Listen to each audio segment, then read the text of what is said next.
Welcome students of the ninth class. Today we are going to start a topic the textual questions of the this lesson. ठीक है, तो इस lesson के दो जो आपका एनसीईआरटी बुक का लेसन नंबर 4 है स्ट्रक्चर ऑफ एटम, ठीक है, उसमें जो एनसीईआरटी के क्वेश्चन आंसर्स हैं वो हम डिस्कस करने वाले हैं. ठीक है, तो स्टूडेंट्स आप अपनी बुक निकाल लीजिए. ठीक है, अपनी बुक जो है अपनी बुक में पेज नंबर 47 पर पेज नंबर 47 पेज नंबर पर question number 1 and 2 question number 1 2 दिए हैं. ठीक है, सबसे ऊपर जो दिया है what are the canal rays. ठीक है, तो इन क्वेश्चंस की हम डिस्कस करेंगे. सबसे पहला क्वेश्चन आपका यही है, what are the canal rays. तो स्टूडेंट्स कैनल रेज क्या होती है इसके बारे में मैंने आपको बता चुका हूँ कि कैनल रेज पॉजिटिवली चार्ज जो है रेडिएशंस होती हैं. ठीक है, they are consisting of the positive charge. जिन रेज के ऊपर जो पॉजिटिव चार्ज रहता है, ठीक है, उन्हें हम कैनल रेज बोलते हैं. तो these rays consisting of positive charge known as the proton. तो स्टूडेंट्स आपको पता होगा कि जो प्रोटॉन्स होते हैं उसके ऊपर पॉजिटिव चार्ज रहता है. ठीक है, तो पॉजिटिव चार्ज कंसीडर प्रोटॉन्स के लिए किए जाते हैं. ठीक है, तो ये होती है कैनल रेज, जिसका डिस्कवरी किसने किया था.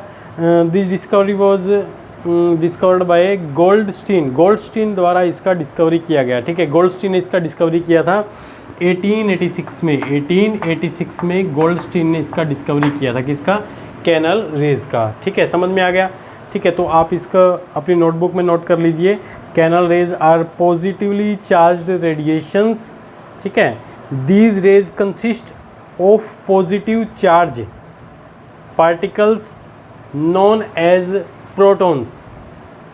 Okay, full stop. उसके बाद लिखेंगे they were discovered by Goldstein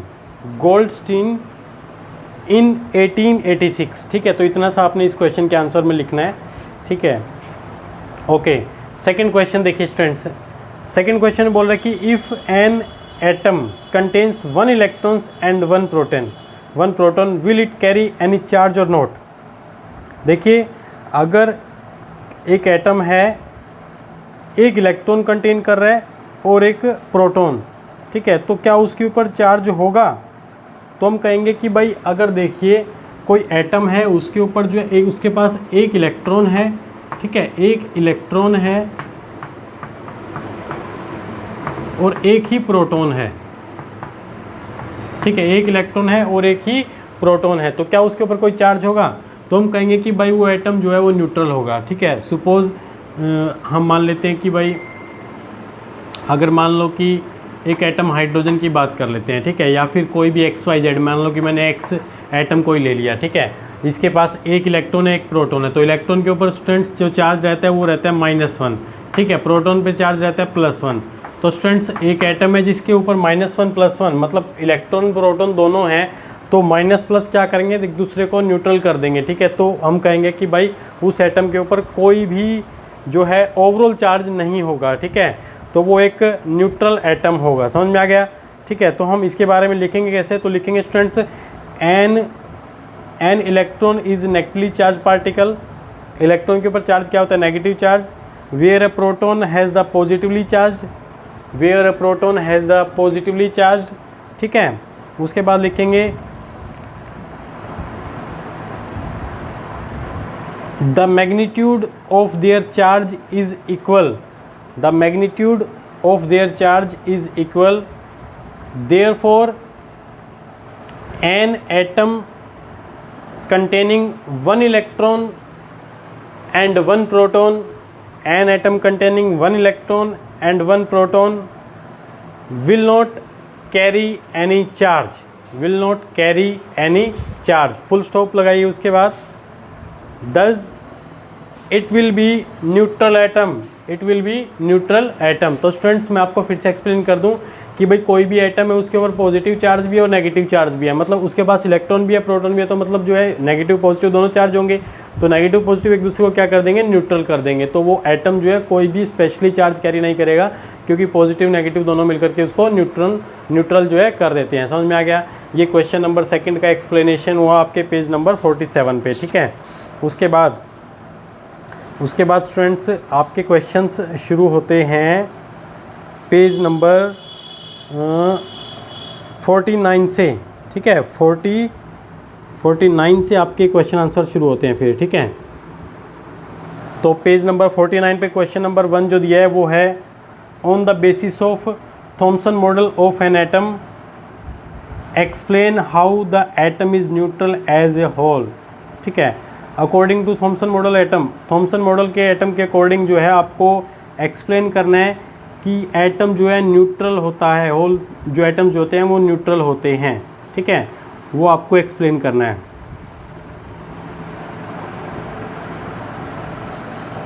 देखिए थॉमसन मॉडल क्या कहता है कि भाई जो थॉमसन मॉडल था, ठीक है, उसने क्या बताया था, जे थॉमसन मॉडल ने एक वाटरमेलन का एग्जांपल लेते हुए एक्सप्लेन किया था।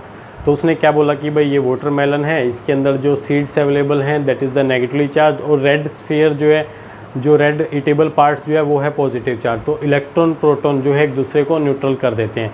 तो उसका ये एक्सप्लेनेशन था। ठीक है, तो इसके एक्सप्लेनेशन के अकॉर्डिंग जो है हम कहेंगे कि भाई कोई भी एटम है उसके ऊपर अगर पॉजिटिव और नेगेटिव चार्ज इम्बेडेड है तो वो एक दूसरे का मिल करके उसे न्यूट्रल कर देते हैं। ठीक है, तो काउंटर बैलेंसिंग की अगर हम बात करें तो ईच अदर वो क्या करेंगे, एटम को न्यूट्रल कर देते हैं। ठीक है, तो थॉमसन मॉडल मैं आपको दिखा देता हूँ कि आपकी बुक में भी गिवन है। थॉमसन मॉडल आपका ये था। ठीक है, J Thomson model, J Thomson model of atom. ठीक है, इसने क्या दिखाया था कि ये जो वाटरमेलन है, इस वाटरमेलन को बीच में से काटा गया और यहाँ पर आपको दिखाई दे रहा है कि जो आपको ये जो बीच में एक तो बड़ा सर्कल है, बड़े सर्कल के जो अंदर जो बीच में जो आपको स्मॉल पार्टिकल ये दिखाई दे रहे हैं। ठीक है, सर्कल ये सभी इलेक्ट्रॉन्स दिखा रहा है, और ये जो ईटेबल पार्ट्स आपका जो वाटरमेलन का होता है रेड कलर का, इसे प्रोटॉन्स बोलता है। ठीक है, तो भाई ये बोल रहे हैं कि भाई इलेक्ट्रॉन और प्रोटॉन दोनों क्या करते हैं, एटम को न्यूट्रल कर देते हैं। ये इसका मेनली एक्सप्लेनेशन जो है रहा है। ठीक है, नोट कर लोगे ना इसके बारे में आप अपने आप। ठीक है, ओके। उसके बाद जो है क्वेश्चन नंबर 2 देखिए, on the basis of Rutherford model of atom which subatomic particle is present in the nucleus of the atom. तो देखिए रदरफोर्ड मॉडल ऑफ एटम कौन सा था, जिसने क्या किया था, गोल्ड फॉइल के ऊपर अल्फ़ा पार्टिकल्स का स्कैटरिंग करवाया था। ठीक है, ये रहा मॉडल, समझ में आ रहा है। ठीक है, ये आपकी बुक में गिवन है। तो ये मैं वीडियो भी अपलोड कर चुका हूँ जे थॉमसन मॉडल की भी और रदरफोर्ड की भी। अगर कुछ आपको डाउट रह गया तो वीडियो देख करके आप अपना डाउट क्लियर कर लीजिए। ठीक है, अच्छा, उसके अंदर रदरफोर्ड मॉडल ने कहा क्या था, मैं आपको बता दूं कि स्टूडेंट्स ये कहता है कि जब हम कोई एटम जो है उसने गोल्ड फॉइल लिया, गोल्ड फॉइल के एटम्स लिए, उसके ऊपर अल्फ़ा पार्टिकल्स का उसने स्कैटरिंग करवाया। तो स्टूडेंट्स हुआ क्या, alpha particles also positively charge.